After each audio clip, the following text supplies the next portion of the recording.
гледате Дневникот на Сител. Во студиото со вас Иван Кузмановски. Добро вечер, ви благодарам што сте со нас. Ова се настаните кои го одбележаа денот. Адвокатите бараат преиспитување на обвиненијата откако обвинителството за гонење на организиран криминал ја запре постапката за 7 полицајци. Нови сведоштва во судница за копната ноги во Пулс. Документите на Епстин открија извоз на македонски мозочни примероци во САД. Професорите Гораст Росоклија и Алексеј Дума тврдат дека се работело за официјална соработка и сериозен научен проект. 646 казни во првиот ден од работата на безбеден град. Возачите со поделени мислења. Така и треба се. Тоа го читам одамна го барам. 20-30 метри пак семафор, че пак се затвара. Кој ќе гужва се ствар. Владата и УПОС договорија средба во четврток. Синдикатот ќе оди на преговори, но условот за понудата не е прифатлив. Преминот Рафа отворен под строги правила за премин на граничната линија помеѓу појасот Газа и Египет. А во тема на денот вечерва за потребата и ефектите од системот Безбеден град ќе разговарам со професорот по безбедност во сообраќајот Борис Мурговски. Останете со нас.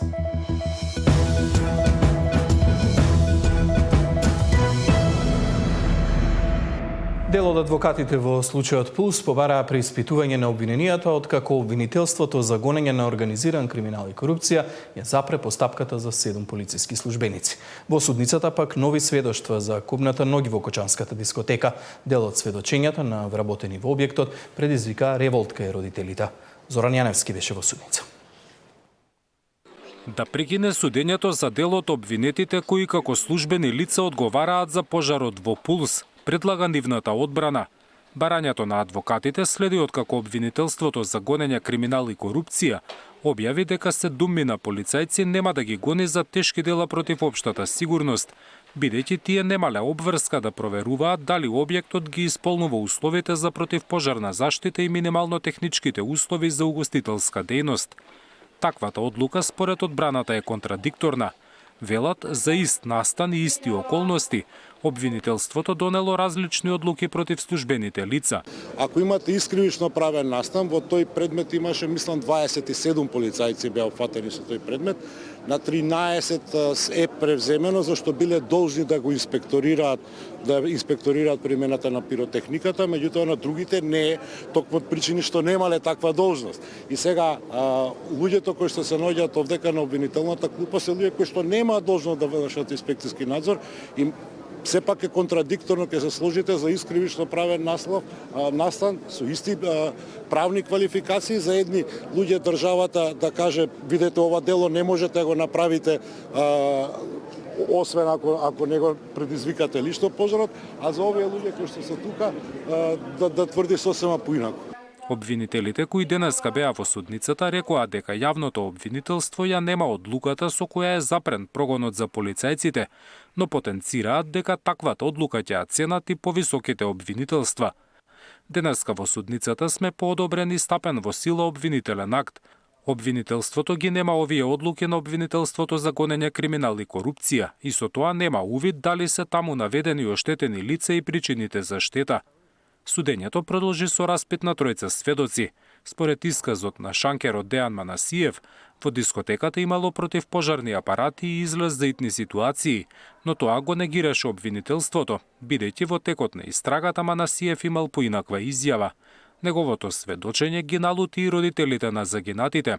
За нив е нејасно како сведокот можел да види дека вратата е блокирана од гости кои го снимале огнот, кога на снимката која ја споделија со медиумите се гледало дека објектот е исполнет со густ чад.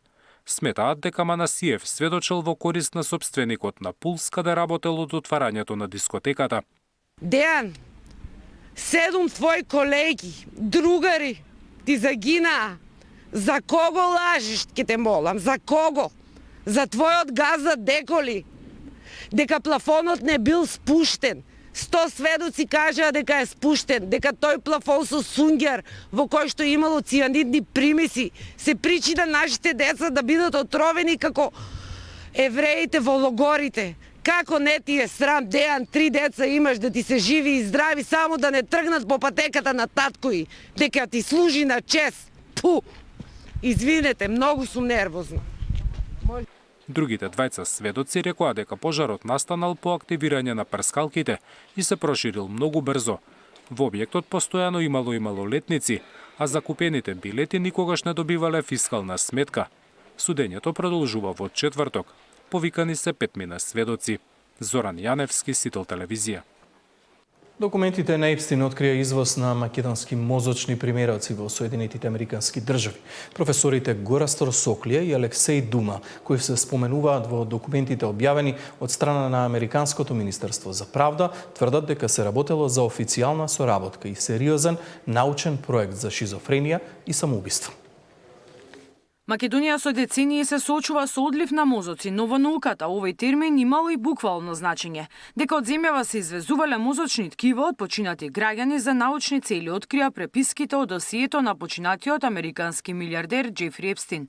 Станува збор за проект во кој од средината на 90-тите па се до 2016-та Институтот за судска медицина во Скопје соработувал со престижниот универзитет Колумбија во САД. Под водство на професорите Алексеј Дума и Горастор Соклија, Македонија стана клучна база за американските истражувачи.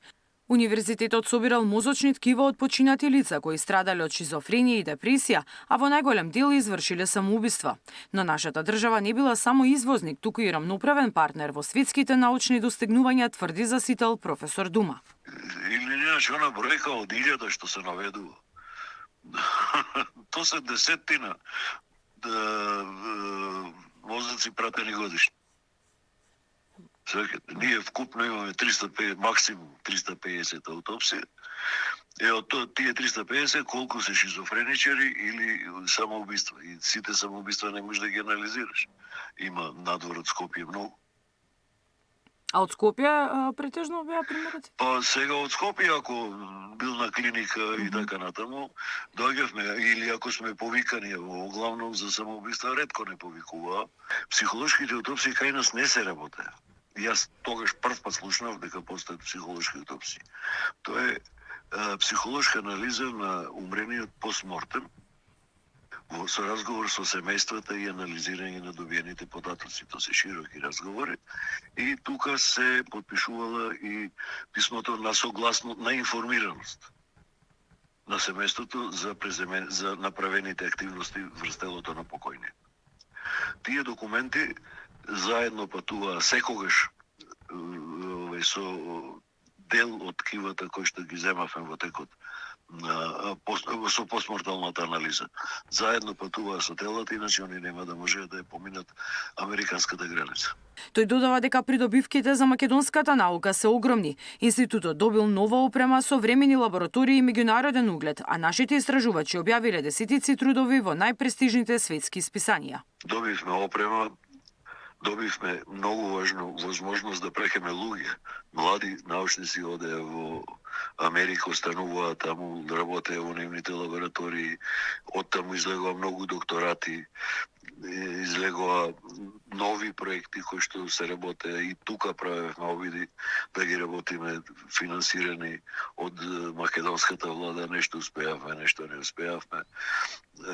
И така да бенефитот е во зголемувањето на технолошката и научната моќ на младите колеги. Клучниот мост меѓу Скопје и Њујорк бил професорот Горастор Соклија, светски признат научник кој од 1992 година предава на Колумбија. Во писмена изјава за Сител, професорот Соклија ги отфрла сите наводи за контроверзии, посочувајќи дека станува збор за легален и транспарентен проект. Тој истакнува дека истражувањето донело сериозни инвестиции и знаење во македонската невронаука, и не гледа потреба да се брани од интерпретации на луѓе кои не ја познаваат суштината на истражувањето. Темата е разбранува јавноста откако името на нашата земја се појави во документите на Американското министерство за правда, поврзани со случајот Епстин, фрлајќи сосема поинакво светло врз глобалната трага на македонскиот научен придонес. Мирјана Давидовска, Сител телевизија. Министерството за внатрешни работи попладнево испрати официјални информации, според кои во текот на вчерашниот ден од страна на системот Безбеден град констатирани се вкупно 646 сообраќајни прекршоци, од кои за минување на црвено светло констатирани се 64 прекршоци, на територијата на Скопје 35, во Тетово 5, а во Куманово 24. За возење со брзина поголема од дозволената констатирани се вкупно 582 прекршоци, од кои 445 во Скопје, 36 во Тетово, 31 во Куманово и 70 на коридорите 8 и 10. При тоа изречени се вкупно 101 забрана за управување на моторно возило по основ на двата вида на прекршоци, информира Министерството за внатрешни работи. Камерите на Безбеден град втор ден ловат прекршоци на улиците во Скопје, Тетово и Куманово, но и на коридорите 8 и 10. Возачите се со поделени мислења. За некои новите правила се повеќе од потребни, за други пак ова прави поголем проблем од и сплашени од казна, некои возели и побавно од дозволеното. Safe City системот веќе втор ден е во функција, а камерите на сообраќајниците ги фаќаат возачите кои возат над дозволеното, поминуваат на црвено, не им е регистрирано возилото или непрописно паркираат. Сликата по улиците е забавена. Возилата возат можеби дури и преспоро, велат дел од возачите. Кај некој се јавува револт, бидејќи доцнат, на други пак им одговара побавното возење, кое ги штити од казни, но им дава и гаранција за безбедноста. Еве гледаш како нон-стоп гужва. Барем да направа зелен бран. Ова 20-30 метри пак семафор, че пак се затвара. Повеќе гужва се ствара. Гужви има многу? Многу. И сега многу се плаша по 30. Па возил бе 56, он е 25-30. И го коча сообраќајот. Успоро возат возачите, мислите се пазат? Така и треба се. Тоа го читам одамна го барам. Ама нема народ. Таксистите пак се плашат дека Safe City системот ќе им ја намали работата. Оние кои чекаат такси можеби ќе го откажат и повикот ако чекаат предолго, бидејќи по улиците се вози побавно. Но други пак сметаат дека сепак нема да им влијае на работата. Значи, ќе касниме цело време. Јас возам такси. Ќе касниме на повици цело време, ќе ни бегаат патниците и тешко ќе биде. Да, еве сметате дека тоа ќе ви влијае конкретно на работата полоша? Да. Па не многу, јас стално полека сум возел, така да не многу. Ова со Safe City е добра работа. И додека долго најавуваниот систем на МВР кој треба да спасува човечки животи по улиците се чекаше да стапи во функција, полицијата на терен изминатиот месец казнуваше за прекршоци. Во јануари полициските службеници напишале околу 16.000 казни. Најголемиот дел од нив се за возачите кои возеле пребрзо. Но покрај казни полицијата уапсила и 74 лица поради безобзирно управување со возило. Најголем дел од нив возеле под дејство на алкохол, а други под дејство на дрога. Но имало и такви кои возеле во забранет правец. 4000 казни се издадени за неправилно паркирање, а само во месец јануари полициските службеници фатиле и 1611 возачи кои возеле без дозвола. Но не само возачите, минатиот месец казни имало и за 184 пешаци кои не ги почитувале сообраќајните правила. Тамара Тичаска, Сител телевизија. Во тема на денот, како што најави вечерва, разговарам со универзитетскиот професор по безбедност во сообраќајот Борис Мурговски. Професоре, добро вечер, добре дојдовте во Дневникот на Сител. Добро вечер, ви благодарам на поканата и можноста да поразговараме за ваква актуелна тема. Многу важна тема, но многу дискусија отвори во јавноста. Ќе ве прашам уште на почетокот, потребен ли ни е безбеден град? Па како не? Не само сега, одамна било потребно и во иднина уште попотребно. Она што се вика безбеден град, безбедни граѓани, безбедна држава, што асоцира на една состојба нормална, без опасности во сите сфери на човековото живење и творење, а во конкретниот случај, еве кога станува збор за сообраќајните проблеми, безбеден град, што овозможува безбедност на сообраќајот со еден современ, интегриран и мултидисциплинарен пристап по сите фактори кои што ја детерминираат проблематичната и сложена, така наречена сообраќајна делинквенција на патиштата. Зборуваме нели за сувозен патен сообраќај.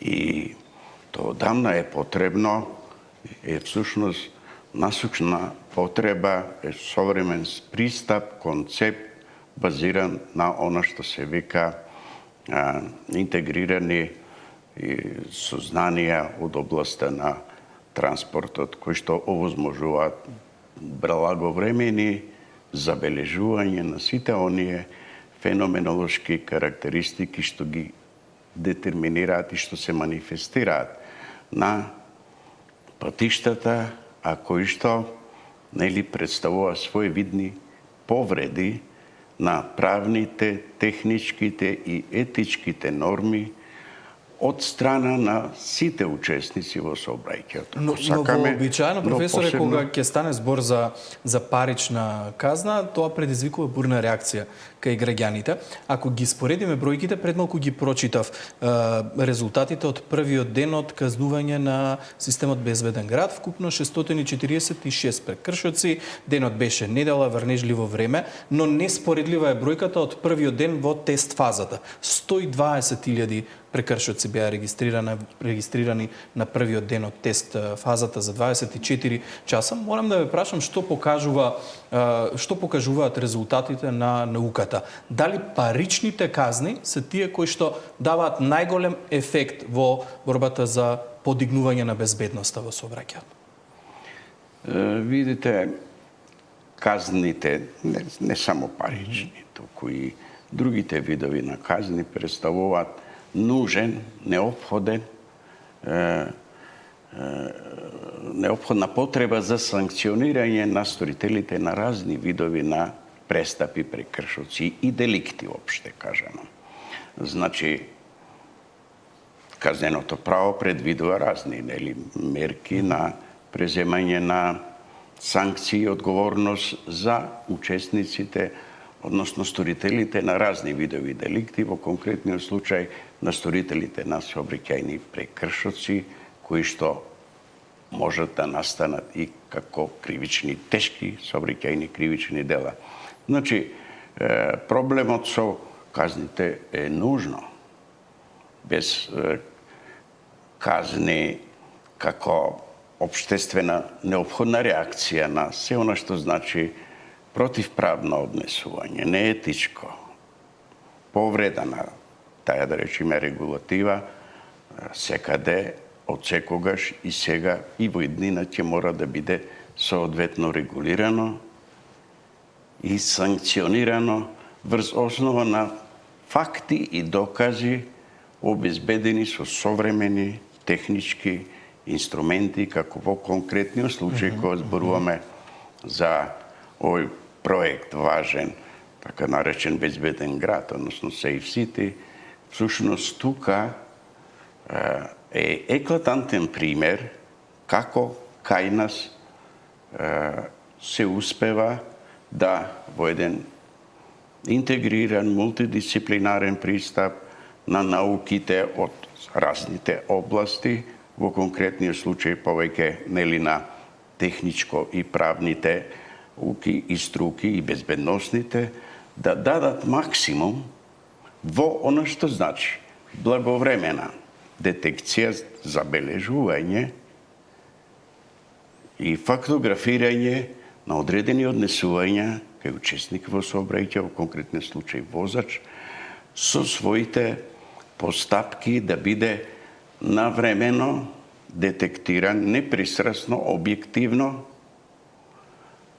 да тој понатаму е убеден и да е со свест и убедување дека таквите однесувања противправно, непрописни во сообраќајот, кои што се пролатентни, но може да бидат абстрактни или конкретни, неповолни состојби на загрозување, лично самозагрозување, други загрозување, ризици и опасности, како абстрактно тие така можат да останат до тоа ниво, но тие се основа за настанување на оние на крај фатални последици предизвикани како тешки телесни повреди, тежок сообраќајен травматизам и смртни последици и големи материјални штети. Главната цел е да се намалат овие да. бројки, посебно во градовите. Професоре, сега читам на социјалните мрежи, многу се популарни деновива, реакција во однос на висината на казните. Има компарации дека има казни кои што се поголеми од минималната плата. Гледам дека таква казна е само казната за учество во сообраќај на нерегистрирано возило. Вели се изрекува глоба од 500 евра ако важењето на сообраќајната дозвола поминало повеќе од 30 дена. Инаку генерално казните се движат од 15, 50, 20, 50, 300 евра. Што мислите вие, соодветни или се овие парични казни за системот безбеден град? Видите, мислам казнената политика е исто така своевидна дисциплина која што малку обсежно треба да се испитува и применува врз основа на совкупен социоекономски друг амбиент. Во конкретниот случај казните баш за овие видови деликти по моје мислење сметам дека се адекватно согледувани и анализирани и од повеќе профили на членови кои што учествуваат во некои работни комисии во ова тело и од правни и други аспекти. И мислам дека се адекватни на она што значи, внимавајте, постигнување на ефект за постигнување на ниво на лична дисциплина, што значи одговорност на секој учесник во сообраќајот и лично разбирање и развивање на свест и одговорност за таквото однесување, да биде согласно се она што значи правила, прописи и други етички норми. Затоа што, знаете, заради такви пропусти во подолг период, овој проблем со сообраќајот, не само во нашата држава, туку и пошироко, поради мултифакторското влијание на повеќе фактори, нели, пат, возило, субјект, човек, околина и така натаму. Значи, тоа мултифакторско влијание нужно бара мултидисциплинарен и интегриран пристап. И во таа смисла, сметам дека концептот на овој безбеден град е, баш по моје согледување, уведување во периодов и што помина, е, така да речам, конципиран, адаптиран на наши прикладни услови и се надевам дека со ова, следејќи ги пак аналитички, да речеме, податоците на овие мерки кои што се очекува да не бидат само превентивни, туку и веќе малце репресивно да делуваат со точни утврдени нели генерали на возач, на возило, сообраќајни, да речеме, податоци за релевантноста на сообраќајната дозвола, значи регистрирано или нерегистрирано. Тоа е исто проблем голем кој што како темен појас е релативно долго време тоа се на некој начин злоупотребува. Сметам дека со еден таков интегриран пристап по сите овие елементи на сообраќајот, субјект, човек, возач, возило, пат и така натаму, ќе се даде еден објективен и непристрастен пристап, фактографирање на состојбите какви се и на тој начин ќе се овозможи лично сваќање, разбирање и дисциплинирање на секој учесник во сообраќајот во било какво својство, сега да речеме возачот пред се, но и совозачот, но и пешаци, велосипедисти и други во возилото треба да си ги знаат, да речеме, своите права и обврски. Професоре, како се движат казните? За да добиете казна од 300 евра во град, треба да возите над 100 км на час. Тоа е веќе безобразно возење. Безобзирно. Безобзирно. Агресивно. Над 70 км надвор од населено место. Тоа значи треба да возите 220 на автопат за да добиете казна од 300 евра. Не знам колку се свесни граѓаните дека ако управуваат нерегистрирано возило, тоа значи дека свесно го загрозуваат и сопствениот живот и животот на сите останати учесници во сообраќајот, зашто никој не дал потврда дека возилото со кое што влегуваат како учесници во сообраќајот е безбедно? Апсолутно. Значи, понекогаш ова делинквенција, да речеме, се третира и као небрежна сообраќајна делинквенција. Али во суштина и тука важат правилата на казнената регулатива, што значи одговорност и за небрежен деликт. Дали е тоа со активно или пасивно однесување, со преземање на одредени противправни и други дејства или не преземање, значи комисивно-омисивни однесувања. То треба и понатаму ќе се докажи врз основа на фактографијата што се дава преку овој систем, да може секој да точно мисли за своето рационално, правилно, прописно, дисциплинирано учествување во сообраќајот, на тој начин давајќи си, да речеме, гаранција за собствената безбедност, но со тоа и овозможување услови за уреден, безбеден и непречен за сите останати учесници. Одбивање на сите учесници. Професор, сега морам да ве прашам, започна со одреден број на поставени камери на раскрсниците во Скопје, во Куманово, во Тетово, имаме дел поставени камери на коридорите 8 и 10 низ државата. Каков е вашиот став? Треба ли да се зголемува бројот на вакви уреди на улиците во Скопје, во Куманово и во Тетово, и дали треба да се проширува низ останатите градови низ државата? Значи, ова сакам да ви кажам дека ова работа е не само желба, туку и релативно искап проект.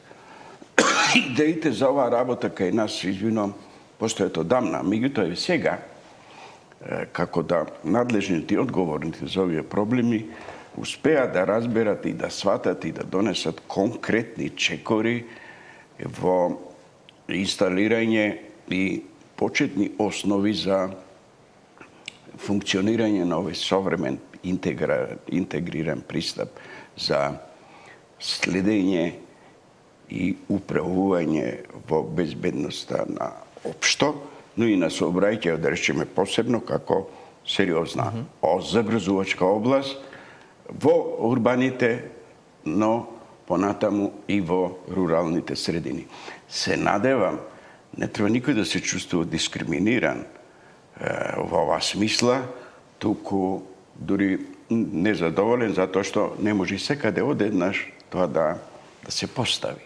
Веројатно, јас колку можам да ги следам состојбиве движењава и насоките и размислувањата на надлежните, нели, и Министерството за внатрешни работи пред се како наекспониран орган за оваа проблематика во соработка со сите други надлежни институции, Министерство за транспорт и така натаму, се надевам дека ќе се створат услови за да не се дискриминираат луѓето, туку напротив, да можат секаде, во зависност од интензитетот на сообраќајот, безбедносната состојба, сложеноста и така натаму, во сите урбани, но и рурални средини, да можат да се постават такви системи со кои што би се оптимализирала ситуацијата, за да секој разбере и свати дека во случај на деликтно понашање, однесување, значи ќе биде детектиран, забележен, откриен и санкциониран правилно, непристрасно од конкретна, да речеме, техничка можност преко овој проект. Со безбеден доказ. Со безбеден доказ. Тоа е, да речеме, форензички, непристрасно и секој да може да се чувствува задоволен и внимателен, да се постигне на ниво на свест кај сите граѓани и учесници во сообраќајот дека противправните однесувања ќе бидат соодветно забележани, детектирани и адекватно процесуирани за евентуална санкција. Но целта, ја мислам дека е ова максимална превентивна, пред се хумана цел и безбедност. Да не дојде до таа работа, но како знаете е сложена, е малку психологијата на луѓето и малку повеќе сакаат да водат сметка да некако да поминат без, да речеме, со минимум некакви труд. Јас го викам, а максимум ефект, то е проблем. И после толку многу години живење на ваков начин, веројатно сме се навикнале да биде поинаку. Професоре, ќе ги очекуваме статистиките да видиме што ќе покажат бројките. Јас ви благодарам многу за гостувањето во тема на ден. Исто и јас ви благодарам и на укажаната можност и се надевам дека статистиките, зашто јас во еден подолг лонгитудинарен период ја следам ова проблематика, јас вака убеден сум дека ќе представува еден своевиден историски почеток на примена на современи научно-технички сознанија во функција на превенција, но и законита репресија на делинквентите сообраќајњеве, така да ги наречам, кои што се масовни учесници и од хетероген состав во ова многу сложена, многу важна, неопходна човечка дејност, како така е сообраќајот. Професоре, благодарам уште еднаш. Ви благодарам и на вас. 50.000 евра како подарок било ветувањето за директорот на Агенцијата за финансиска поддршка во земјоделството, открива обвинителството во информацијата за поднесено обвинение во случајот со злоупотреба на средства од ДИПАРТ. 5.000 евра пак добиле тројца службеници кои влијаеле за да се заврши постапката. Постапувањето по овој случај открил индиции за други злоупотреби на пари од европските фондови, за што обвинителството отворило предистражна постапка. 9 лица и една фирма кривично ќе одговараат за проневери со ИПАРТ фондовите.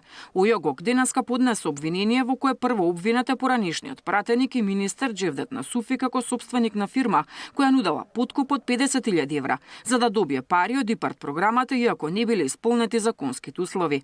За примање подкуп обвинет е и поранишниот директор на Агенцијата за финансиска поддршка Илија Стоилев и уште тројца вработени кои земале 5.000 евра за да стават подпис на апликацијата. Со обвинителниот акт, јавниот обвинител предложи одземање на предметите употребени за извршување на кривичното дело, мобилни телефони, медиуми за складирање на дигитални податоци и парични средства, и тоа 35.370 евра, 206.000 денари и 200 швајцарски франци.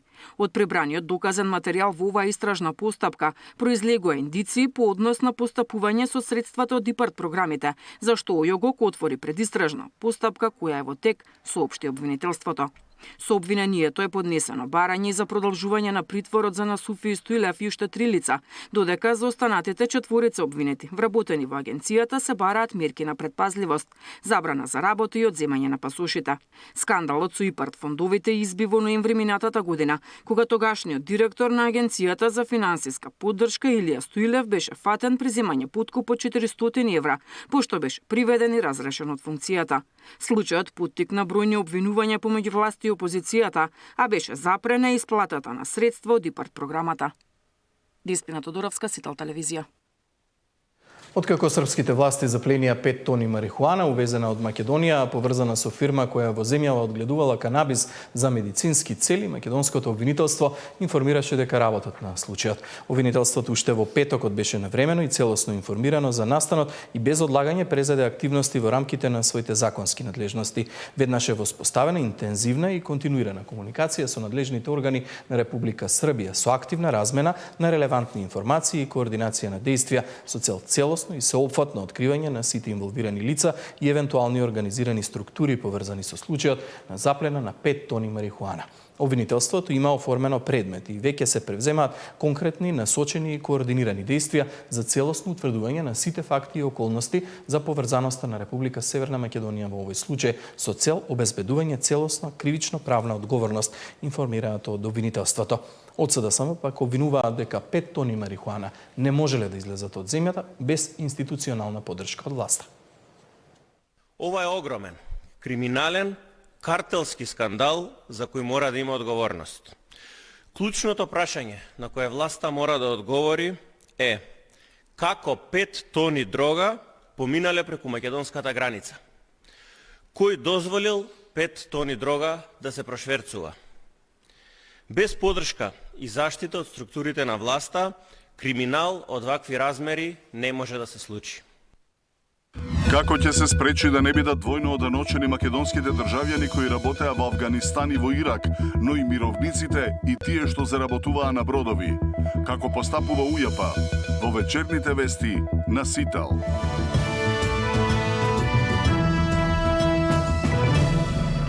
Владата и УПС договорија средба во четврток по предлогот за зголемување на платите. Од синдикатот велат дека нема да одат за да потпишат, туку да преговараат, и условот кој го нуди премиерот за нив е неприфатлив. Столчето спроти председателот на ССМ остана празно. Никој од владата не се одзва на поканата на синдикатот. Спогодбата за минималец од 600 евра и раст на сите останати плати за 100 евра остана без подпис. За жал, представникот на владата не се охрабри и не се појави во Сојузот на синдикатите на Македонија. Веројатно има многу побитна агенда од зголемување на работничките плати. Приоритети се во прашање. Во владата не им е јасно кој требало да отиде на средба. Велат ова е обид да се создаде лажна слика за социјалниот диалог. Не знаеме кого Трендафилов чекал, сместувајќи се во празна сала. Но едно е кристално јасно. Социјалниот диалог за нас е сериозна и одговорна државна политика, а не средство за политички театар и парадерство пред камери. Јавноста треба да знае дека средбата на премиерот Мицкоски со представници на синдикатот УПС е закажана и ќе се одржи во просториите на владата во четврток во 16:45, стои во владиното соопштение. Средбата доаѓа откако премиерот понуди зголемување на платите на околу 7800 вработени во администрацијата, судовите и обвинителствата, за 40% во период од 2 години, но под услов да се тргне делот за плати од општиот колективен договор. За синдикатите ваквата понуда не е прифатлива. Ако зборуваме со паричките, значи намалување на работничките плати за повеќе од 22%, или укинување на 10% зголемување на работничките плати во јавниот сектор подпишано со општиот колективен договор за јавен сектор. Премиерот бара укинување на методологијата која ужива тој како функционер просечна плата по коефициент за сложеност само за да не ги зголеми платите на работниците, или во парички кажано тоа ние од Сојузот на синдикатите на Македонија истакнуваме дека значи ќе им земат 3 парички на работниците, а ќе им дадат една. Тоа е недозволиво.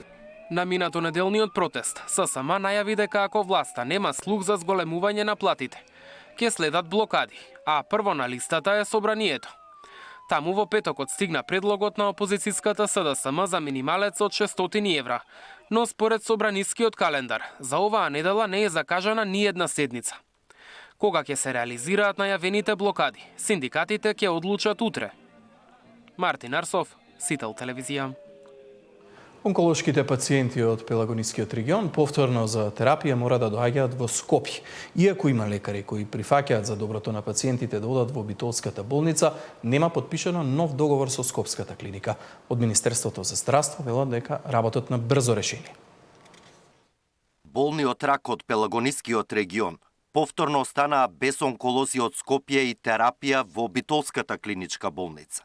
Долго најавуваната дисперзија, со која треба да им се олесни на тешко болните, лековите, прегледите и консултациите со специјалистите од оваа област, да ги добиваат поблиску до местото на живење. Во онколошкото оделение во Битола функционираше само неколку месеци, од јули до нова година.